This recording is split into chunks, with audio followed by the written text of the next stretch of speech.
Cheva narottamam Deving sarstyam vyasam Tato jayamudirayet. Om Namo Bhagavate Vasudevaya. Om Namo Bhagavate Vasudevaya. Om Namo Bhagavate Vasudevaya.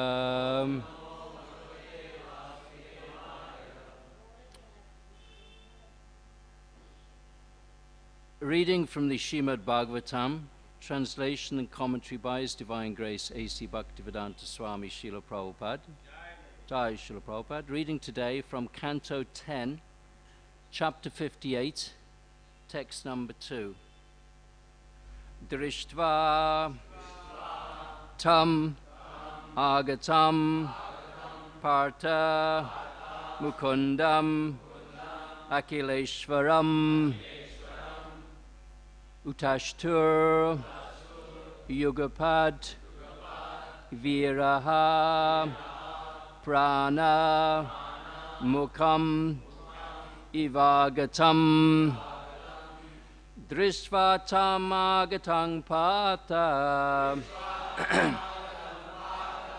Mukundam akileshwaram Utasto yugapadvira Pranamukam ivagatam Drisva tamagatang pata Mukundam Agileshwaram Utastur Yugapadvira Pranamukam Ivagatam Drisvatam Agatang Pata Mukundam Agileshwaram Utastur Yugapadvira Pranamukam ivagatam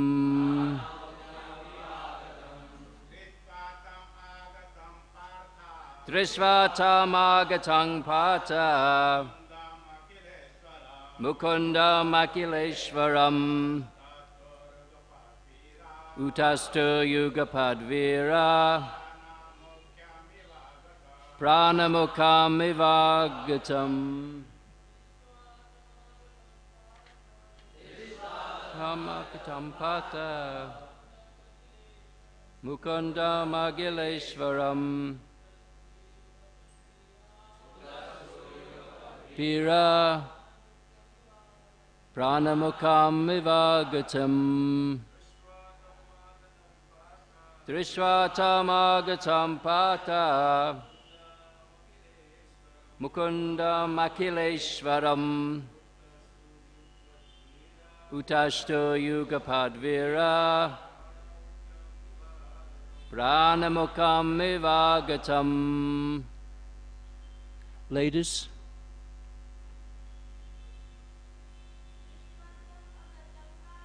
Drishvatam agatam pata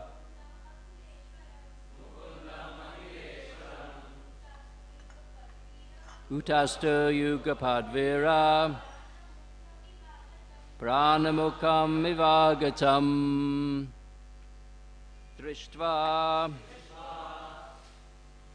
seeing, tam, him, agatam, arrived, pataha, the sons of Pritha, Kunti, Mukundam, Krishna, Akila, of everything, Ishvaram, the Lord, Utashtahu, they stood up, Yugapat, all at once, Viraha, heroes, Pranaha, the senses, Mukam, their chief, the vital air, Iva, as, Agatam, returned.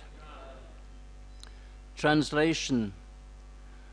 When the Pandavas saw that Lord Mukunda had arrived, those heroic sons of Pritha all stood up at once, like the senses responding to the return of the life air. Please repeat. When the Pandavas saw that Lord Mukunda had arrived, those heroic sons of Pandu all stood up at once, like the senses responding to the return of the life air. Purport by Srila Prabhupada. The metaphor used here is quite poetic. When a person is unconscious, the senses do not function. But when consciousness returns to the body, all the senses spring to life at once and begin functioning. Similarly, the Pandavas all stood up at once, enlivened to receive their Lord, Shri Krishna. How many senses are there? 5. Knowledge-acquiring senses. So there are 5 Pandavas as well, so it's very appropriate. Yeah.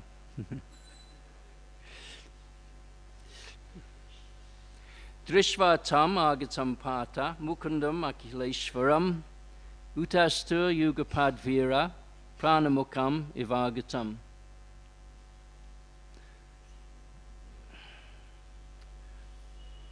Vanchakalpatarubhascha kripasindhibhyavcha patitanam pavanebhyo vaishnavebhyo namo namaha.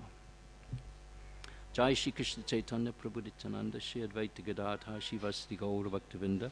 Hare Krishna, Krishna Krishna, Hare Hare, Hare Ram, Ram Ram, Hare Hare.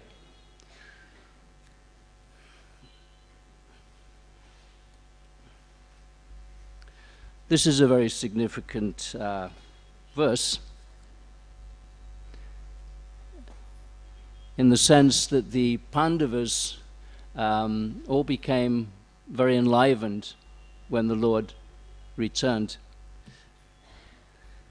There is a similar, I was reminded of a similar verse earlier in the Bhagavatam, where Vidura returns from pilgrimage. Let me read something from that. I forget which chapter this is of the Gita. It's the first canto of the Bhagavatam. Who knows which verse it is? Who are the Pandits here? Pandits? 7th chapter? I don't know. Anyway, I will read it. Anyone know which verse it is? Which chapter? No. Okay. When they saw Vidura return to the palace, all the inhabitants, Maharaj Yudhisthira, his younger brothers, Dhritarashtra, Satyaki, Sanjaya, Kripacharya, Kunti, Gandhari, Draupadi, Shubhadra, Uttara, Kripi, and many other wives of the Kauravas and other ladies with children, all hurried to him in great delight. It so appeared that they had regained their consciousness after a long period.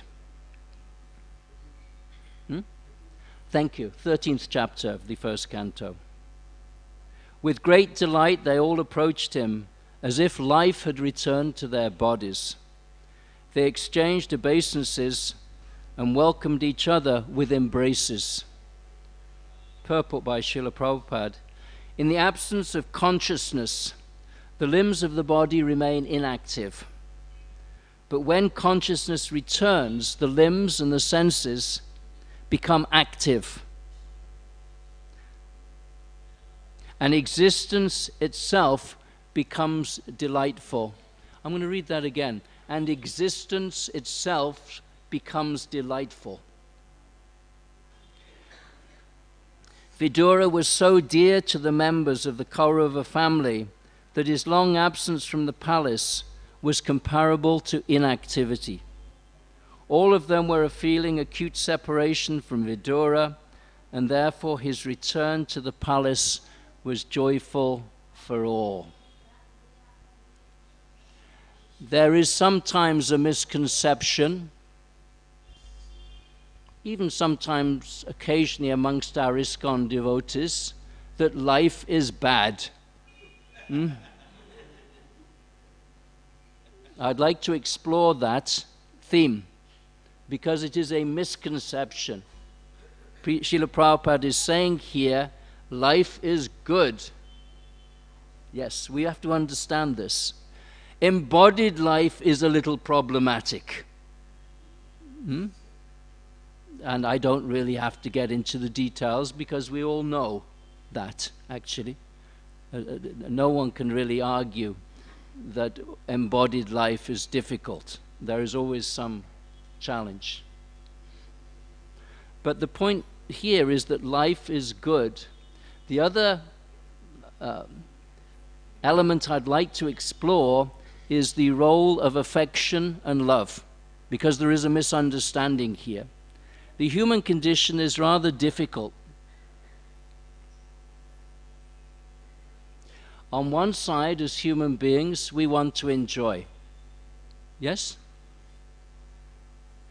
And the other side, we're aware of the difficulties. We have some intelligence. Yes? That's our condition. Animals don't have that awareness. They simply enjoy. So there is always a tension, there's a conflict, is that we want to be happy, but we're also aware that there is some kind of suffering, that everything will finish one day. All of us. Even the non-devotees also recognize that. There was one credit card. It was do you have credit cards here in Mumbai?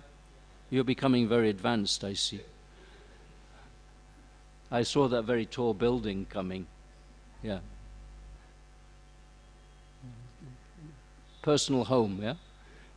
I saw it. So we're becoming very, but it advertised, we know that you want to spend money, but we know that you don't want to pay too much. So this embodies the human consciousness. We have the desire to enjoy, but somehow we're thinking, I may get into debt. So we're giving you a special rate. Okay. So try and understand, this is the tension of the human being. And it is a difficult one to resolve, because there are always tensions in life, dilemmas, yeah? Just like you buy your mobile phone, even the brahmacharis here, they all have smartphones, I think, most of them, mobile phones, yeah? That's fine, that's fine. But you buy a mobile phone and you want the screen to look nice. So you buy a screen protector and it goes all in bubbles. So it doesn't look very nice at all. Think about it. You've had that experience? Life is full of dilemmas. So here's a particular dilemma between the desire to be happy, particularly I want to look at the desire for affection, and intelligence, which tells us this is not working somehow or other. Somehow or other my plans are not working to be happy. Today also is I believe it's the appearance day of our Lord Shiva, Shivaratri. Yes, okay. According to some calendars, I looked on the London calendar, Vaishnav calendar, it is Shivaratri today. Yeah. I was also born on Shivaratri, as it happens.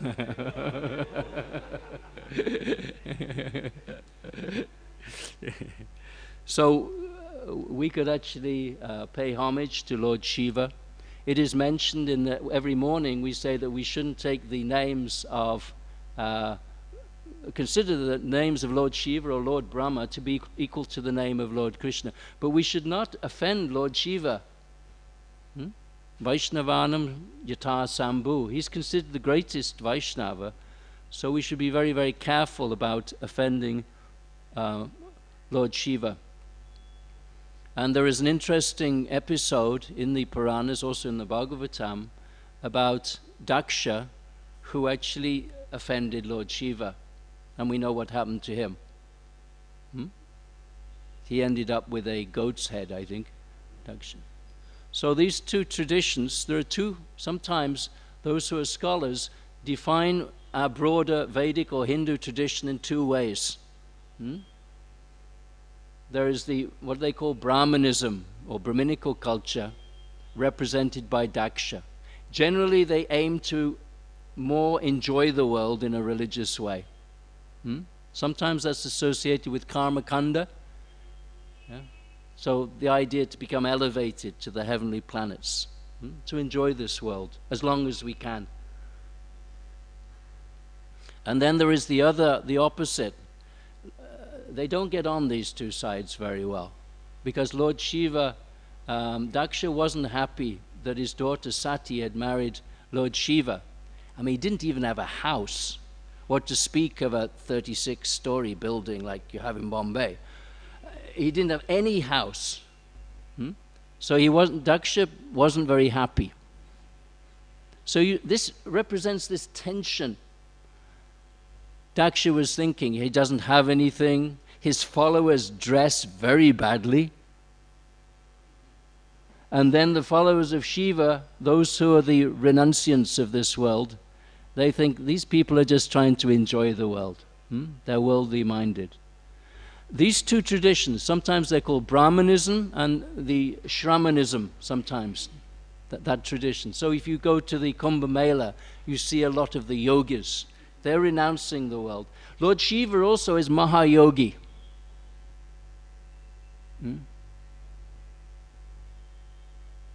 He's shown sitting in the Himalayas in meditation.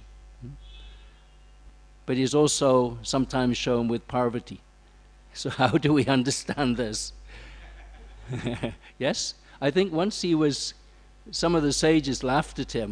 There's a story. Who was it? Chitraketu. He laughed when he saw Shiva embracing Parvati. He mistook him. We have to be very, very careful, because there are these two tendencies in the human being, and there are these two paths. If we actually read the Bhagavad Gita, we'll find that this theme emerges again and again.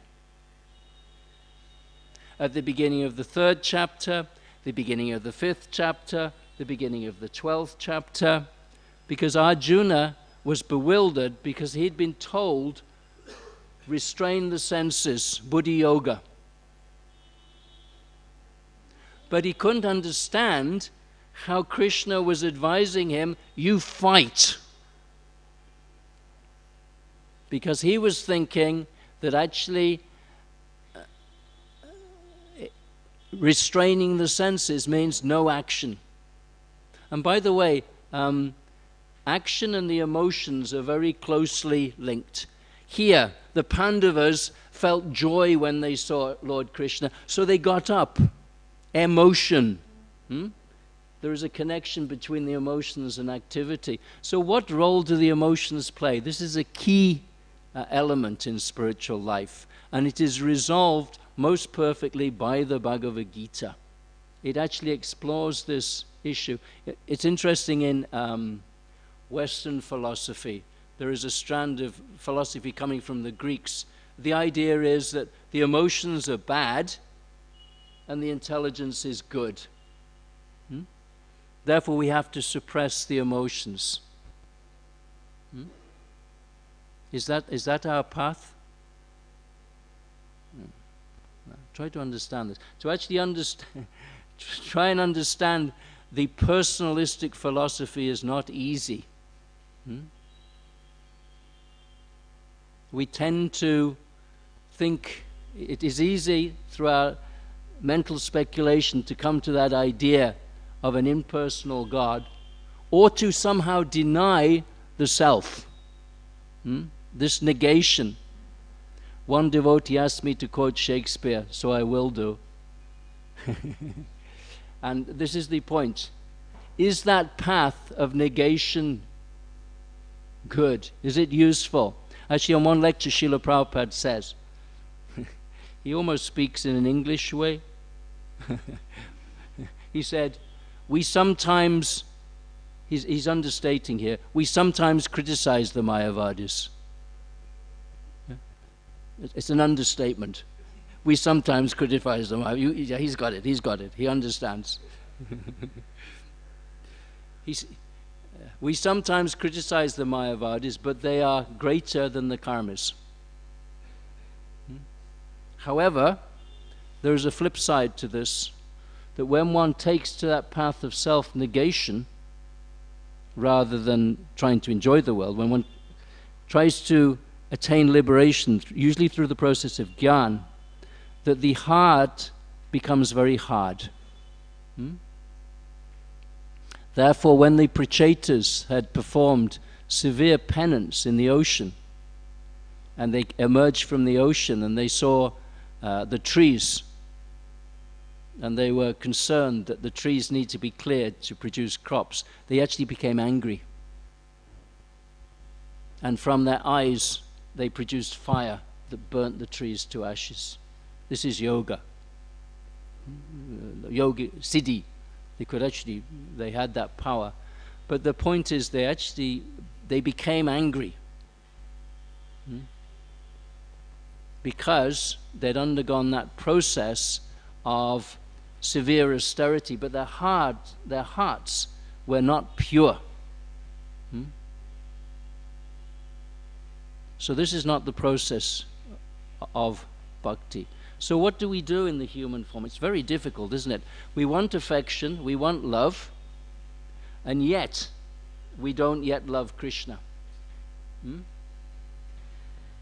We don't have that yet sufficiently. So how do we deal with that? There is a difference between love and lust. We know that. That this, in the Chaitanya Charitamrita, lust is compared to iron, and love is like gold. They're both metals, but there's a difference in quality. So how do we deal with this? This is really the challenge we have in the human form of life. It is we cannot go down the road of materialistic love or lust, but also the path of renunciation, of artificially renouncing, will not work. Have you ever tried to artificially control the senses? My own experience, it does not work. You cannot give up desire. Klesho dikhitarastesham avyaktashaktashaitasam. This process of artificially renouncing is not the path of bhakti. So Shakespeare in Henry V, the Dauphin, who's the prince of the throne, the prince who's going to be the king, the eldest prince, there's one quote, he said, "Self-love, my liege, is not so vile a sin as self-negating." So this process of negating the self to try to understand spiritual life, negating the real self, will not work. Sometimes we do that. So we say, we're not the body. Srila Prabhupada, that's almost like the motto of ISKCON, we're not this body. Otherwise, how could I, from London, be sitting here and speaking to you in India, the home of Lord Krishna? It would not be possible. But we understand, ahang brahmasmi, we're not the body. But what is the Srila Prabhupada emphasized, what is the nature of that self? And it is the source of all affection and love. This is important to recognize. Therefore, that love has to be transferred to the Supreme Person. That is the process. Actually, Srila Prabhupada in one place, one lecture, he says, if you try to become detached, you will go mad. Really, he's so strong. It's not possible to actually become artificially detached. Rather, our affection has to move from worldly things to the Supreme Lord. That is the process of bhakti. Let me just check my notes.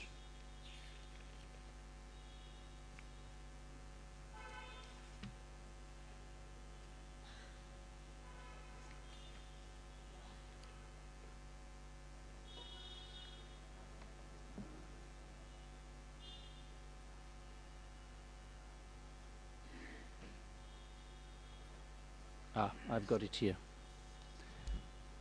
There's a very nice verse that I like to read, which I feel really solves this tension.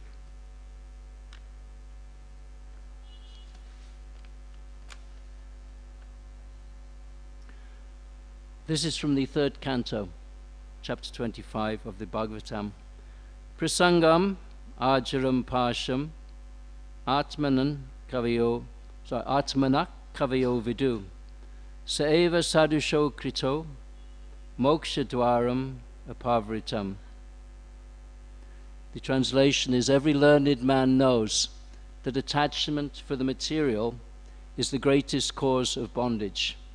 However, when such attachment is transferred to the sadhus, the self-realized devotees of the Lord, moksha dwaram apavritam, it opens up the doors of liberation. This is really the solution, actually. Our affection has to go towards the devotees. Sadhu. Sadhu doesn't mean necessarily one who's dressed in orange and has a beard or whatever. In many books in the UK, there's books on Hinduism, so there's sadhus, but they're usually these renunciants. But sadhu means one who's a devotee of Lord Krishna. Moksha dwara parvritam, it opens up the doors of liberation. So we really have to develop this affection for the devotees of the Lord. That is the meaning here. That is the real purpose. If we have that affection between us, whether we're brahmacharis, grihastas, that affection will actually give us liberation. Therefore, it's very, very important we understand. It's not so easy to understand this personalistic philosophy, that we're people. There's personhood. Krishna is a person. And that we have that eternal relationship with him. So Chaitanya's movement, Lord Chaitanya's movement, is really about that love for Krishna and developing that love through devotees, and particularly through Vaishnava Seva, through serving the Vaishnavas. So we have to understand this principle. Srila Bhaktisiddhanta Saraswati Thakur gives a very appropriate example.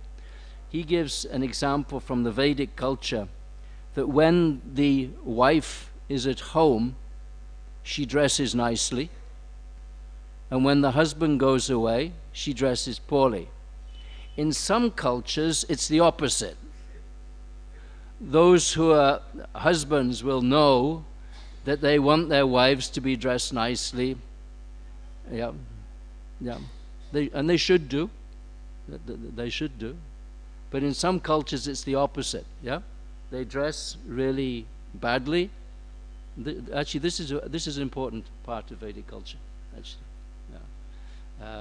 otherwise, familiarity breeds contempt. Very important. This intimacy has to be devoid of this familiarity. Srila Prabhupada explains this. It's the relationship between husband and wife, also between guru and disciple. It's the same. It's intimate, but there's not that familiarity. So in married life, there should not be that familiarity also. So therefore, the husband and wife should both dress nicely when they're in each other's presence. But in some cultures, the lady has her curlers in. And then when there's someone else coming or going out, she may dress nicely. Srila Bhaktisiddhanta Saraswati Thakur gives that example, and he explains that for the wife, it's not about, in one case, enjoying, or in the other case, renouncing. It's out of affection for the husband in both cases. So in our tradition, sometimes we renounce as brahmacharis, vanaprastha, sannyasis, and as sometimes we accept as grihastas. But actually the whole point is service to Krishna. Therefore Haritoshanam is to please Krishna. So don't think that affection that we have between brahmacharis or also grihastas towards the family, this is not maya for the devotees. It is our... Sometimes I hear devotees saying, I could not do any service. The ladies are saying, I had to look after my child. No. That is also service. Or it should be service, really. Srila Prabhupada at one point addressed one lady and said, your child is your deity, your murti. This is a great service, actually, bringing up children in Krishna consciousness. So try to understand that actually Krishna consciousness is not negating this world.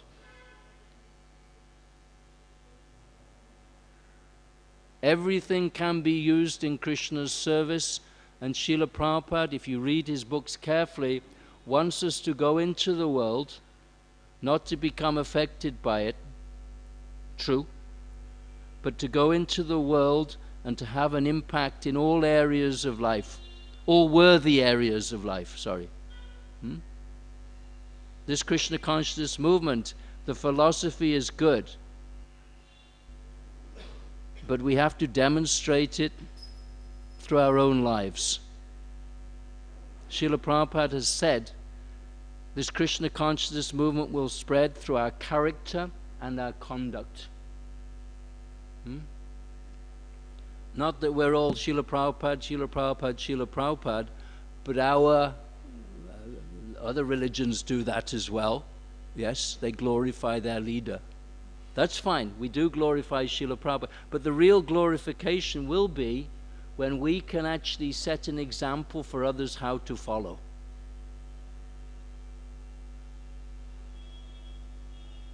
Isn't that true? And in all areas of life, by the way. It's not that we can tell you just to chant, we can teach you to chant Hare Krishna, we can't teach you anything else. If you read Srila Prabhupada's books, we should become the best at our family life should be better than everyone's. It should be an example. It is going in the West. I don't know what's happening here to family life. There's probably some problems. Now the families don't stay together very long. They don't eat together anymore. It's breaking down. Can we set that example? Can we become... actually, Srila Prabhupada said, no religious movement has ever flourished, or ideology has ever flourished. He's talking about Buddhism, and King Ashoka has ever flourished without royal patronage. Yeah? We need some of the Bombay Wallahs to give us some of their Lakshmi, and I'm sure some of you are encouraging those donations to be made, yes? So are we able to give advice to important people? That must come here. The Kshatriyas, even the Pandavas and many others in our Shastras, they took advice from the Brahmins. So Srila Prabhupada is suggesting that we also should have that capability to give advice to the world leaders. So we have to become exemplary in all areas of life. Politics, sociology, economics. We should lead the world not just by teaching, which is important, but also by setting the example. Therefore, Acharya, one who teaches by example. So Arjuna wanted to retire from the battle. Practically the whole, that theme, one of the themes of the Gita is not to run from the world, but to engage with the world. But even some of our ISKCON devotees, Govinda, I shall not fight. I will go and hide in the ashram. The ashram, many ashrams, not one, sometimes we use the word the ashram. The brahmachari ashram is very important, but all the ashrams are important. So therefore we need to perfect our own spiritual life, become Krishna conscious, but also go out into the world and become expert in all these fields. Srila Prabhupada writes, he says, some people say that when you're interested in spiritual life, you're no longer interested in the world. I don't know where they get this idea from. Arjuna was a fighter. Where do they get this idea from, that I'm no longer interested in life or this world? We should be interested in life, because life comes from Krishna. Life itself has its source in the spiritual realm. Now, why should we not be interested in this? This world is also Krishna's world. So we should be interested in this world. So this is really our mission. It is hard to understand. Therefore, there is a tendency in the beginning of spiritual life towards this jnana, or jnana mishra bhakta. Yeah, we tend to renounce the world. But actually, we should understand that the real goal is to actually develop that affection for Krishna, for his devotees, and also jiva doya, for those who are suffering outside. Because it's true, without Krishna consciousness, life isn't, even here in India, it's the place where Lord Krishna appeared. But when I was in Mayapur, I stayed in the community, and for half an hour I went outside up the road there to look for some gunchas. It was so dirty. It was muchi. Yeah. So dirty, the public places. I think there's some move now to clean up India by Mr. Modi. You should know, Mr. Modi, clean up the corruption and also the dirt. Yeah, but it was, the ISKCON property was so well organized and so clean compared to outside. This should be our goal, to set the example to how to live a life perfectly. Actually, we want to go perhaps to Krishna, we want others to go to understand Krishna, but unless we set an example here, how will they know? And unless we're already engaging in that loving exchange with Krishna, what use simply to go back to the spiritual world? What will we do there? Unless we are already manifesting those loving relationships. We have to be ready to go. Does that make sense? We have to be ready.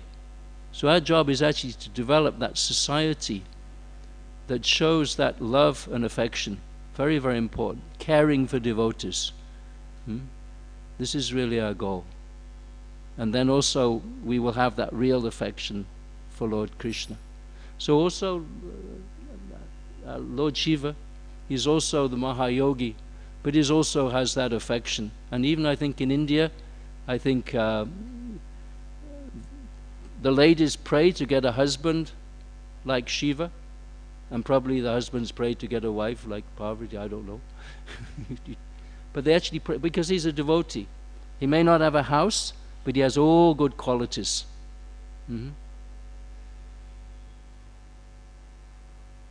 So this affection is very important. We should try to develop that. Sometimes we men, we're like that. We have nothing to do with the emotions. Because Lord Shiva is the male principle. Shiva Shakti. Male, female. But actually we're Radha Krishna. Yeah? So this synthesis of karma and jnana, it is the fulfillment. Bhakti, it's not that actually bhakti rejects karma and jnana. It's the fulfillment of both of them. It's the fulfillment of action, it's the fulfillment of knowledge, it's the fulfillment of meditation. All those things. Life will become full, complete, when we're Krishna conscious. We want that. This dry material happiness won't satisfy us. Mere renunciation, dry renunciation won't satisfy us. The heart has to become full of that affection for Krishna. And that has to be manifest through our Krishna conscious society. Thank you. Srila Prabhupada ki jai. Lord Shiva ki jai. Questions, comments?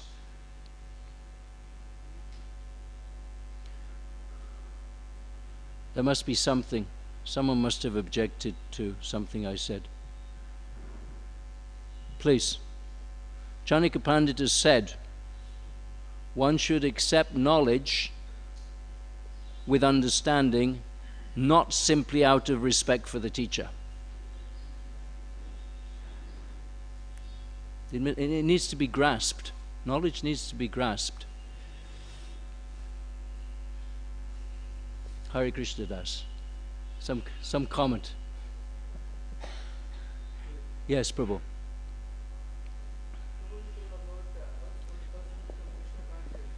He will lose the taste to involve with this material world. Prabhupada has commented that. Can you elaborate these things to me? Yes, we lose our taste to enjoy this world, but we don't lose our taste to serve Krishna. That's the point. So we have to preach. We have to be interested in this world.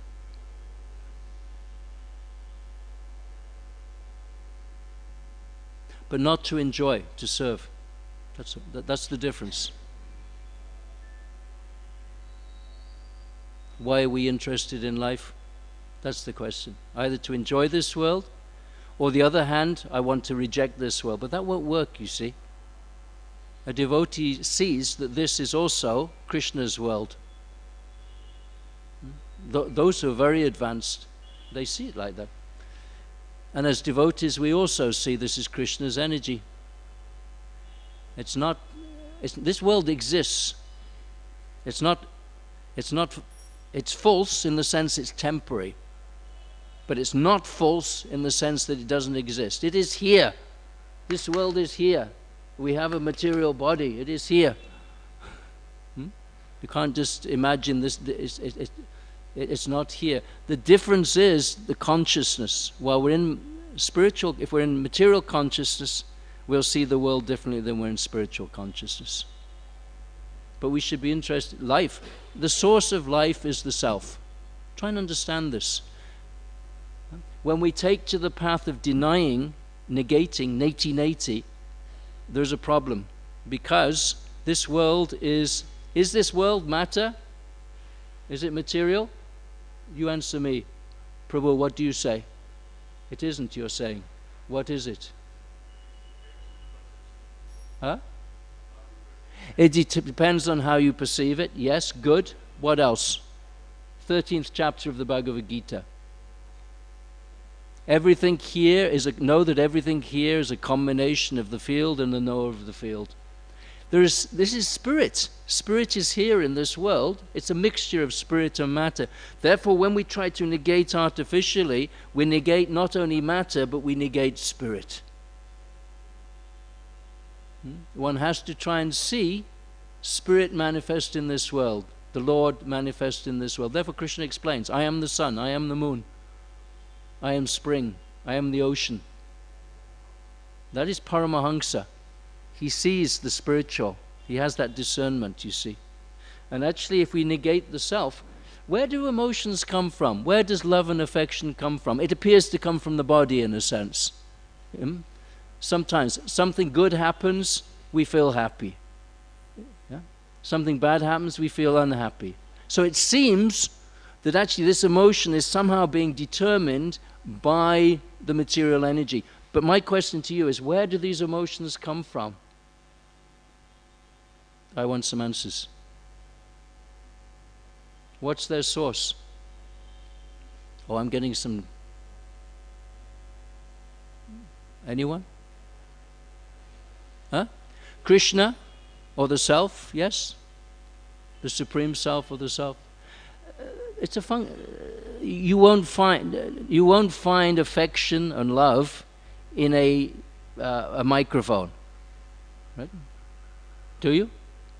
Or a table? Only where the self is present, you find, right? Even in animals, there is some affection.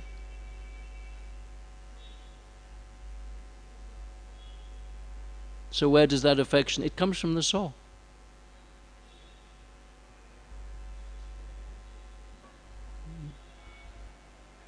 We have to transfer that affection to Krishna.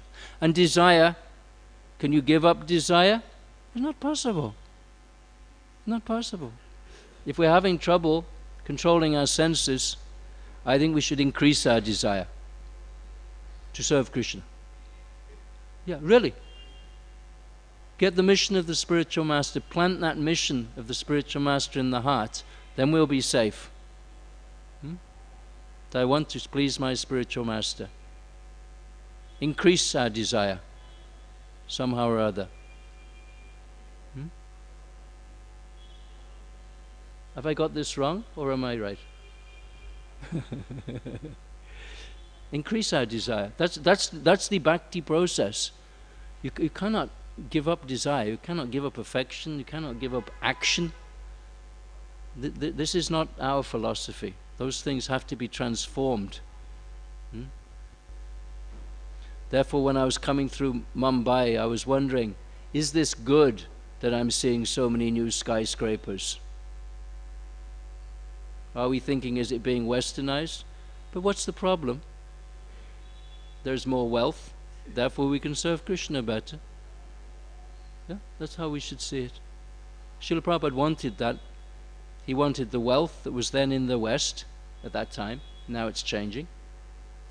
With the wisdom of India. Lame man and the blind man. Yeah? India is lame, it has no wealth, or it was. And the West was blind, it doesn't have that spiritual knowledge.